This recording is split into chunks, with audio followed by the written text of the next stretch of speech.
During World War II, the US set up an entire fake army to fool the Nazis. It was called the Ghost Army, and it used inflatable tanks, fake radio transmissions, and loudspeakers blasting battle sounds. The deception was so convincing that German forces repositioned entire divisions based on an army that didn't exist. The operation remained a secret for over 40 years, and some of its members went on to become famous artists, including fashion designer Bill Blass. America hasn't had a woman president, but for a while, it sort of did. In 1919, President Woodrow Wilson had a severe stroke, leaving him barely able to function. Instead of letting the public know, his wife, Edith Wilson, took over. She controlled access to him, decided which issues were important, and basically ran the government behind the scenes. She called it stewardship. Others called it America's first woman president. After the Revolutionary War, some Americans wanted George Washington to be their king. Many feared the new country would collapse without a strong ruler, so they offered Washington the throne. He flat out refused, saying the US had just fought against monarchy. Later, when he voluntarily stepped down after 2 terms, European leaders were stunned because no leader in history had ever willingly given up power. Washington didn't just lead a revolution, he set the standard for democracy. Have you ever been grateful for caller ID? Well, you can thank Dr. Shirley Ann Jackson, who invented it to protect herself. As the first Black woman to earn a PhD in physics from MIT, Dr. Jackson faced relentless harassment, including threatening phone calls. Instead of just enduring it, she developed the technology behind caller ID and call waiting. Her work in telecommunications paved the way for modern tech like fiber optics and touch-tone phones. What started as self-defense became a revolution, proving that necessity really is the mother of invention. The Eiffel Tower is a symbol of Paris, but it almost wasn't built there. When Gustave Eiffel pitched his Iron Tower design, his first choice was Barcelona. The city rejected it, calling it ugly and pointless. So, Eiffel took his idea to France instead, and the rest is history. Today, the Eiffel Tower is one of the most famous landmarks in the world. And Barcelona probably regrets that decision.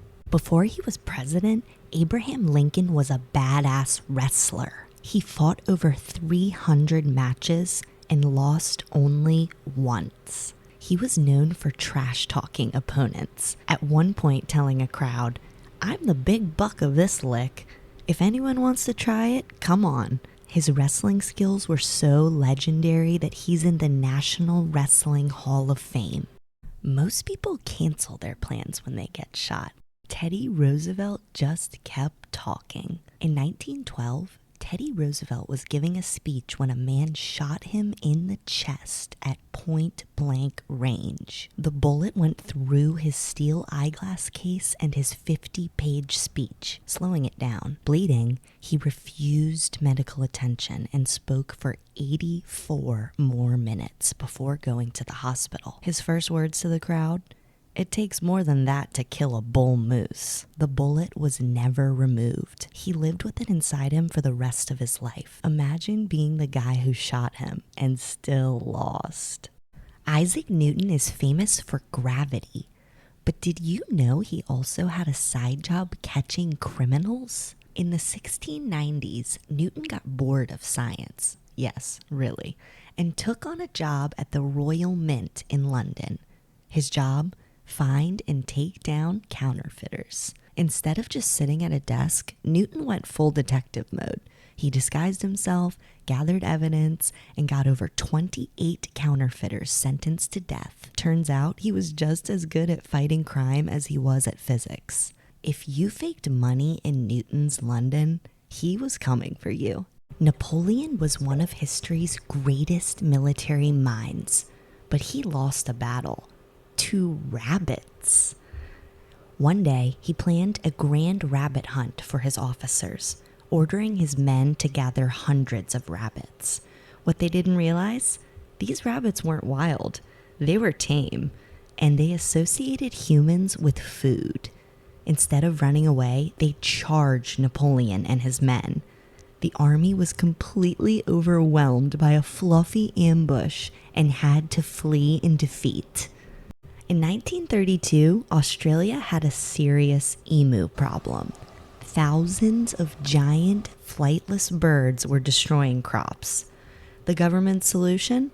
Send in the military with machine guns. Well, turns out emus are really fast.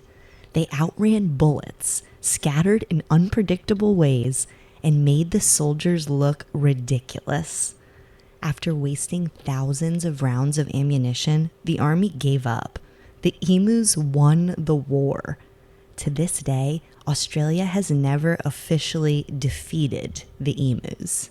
When the Civil War broke out, one woman tricked both sides and changed history. Mary Bowser was born into slavery, but secretly freed and educated. When the Civil War started, she pretended to be an illiterate servant and got herself placed in the Confederate White House. What the South didn't know? She was a Union spy, reading top secret documents and reporting everything back. Thanks to her, the Union got game-changing intelligence that helped win the war. Afterward, she disappeared from history, probably to keep her cover. She played the ultimate long game, and nobody saw it coming. In 870 AD, Pope Stephen VI ordered the body of his predecessor, Pope Formosus, to be dug up and put on trial. Yes, you heard that right. A corpse trial. The rotting body was dressed in robes, placed on a throne, and interrogated. Obviously, he couldn't defend himself, so Stephen found him guilty, cut off his blessing fingers, and threw his body into the Tiber River. This completely backfired. Stephen was overthrown and later strangled to death.